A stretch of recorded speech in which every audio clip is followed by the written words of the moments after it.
How to use Wetransfer to send files. Hello guys, and welcome back to the channel. In today's video, I'm going to show you how you can use Wetransfer to send files. So let's get started.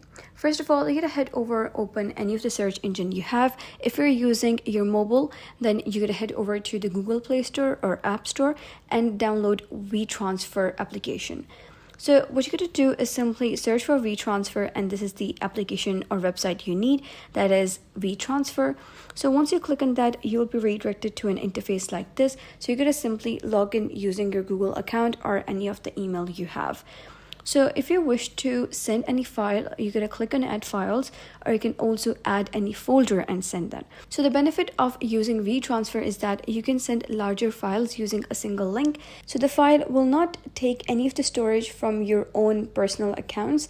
It will simply expire after a few days, so the recipient should download them. So here you're going to simply click on add files and just select the file from your computer. So I have selected this file, and if you wish to add more, you can simply click on add more. If you wish to send something greater than 3 GB, you'll have to increase the limit.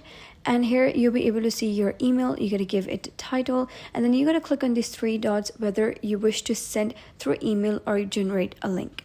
And then you're going to select for how many days you want the link to be, and then click on get a link, and then it will start transferring and generating a link for you.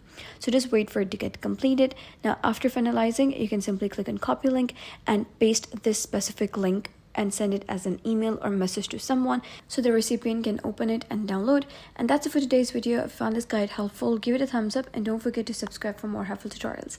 I'll see you in the next video.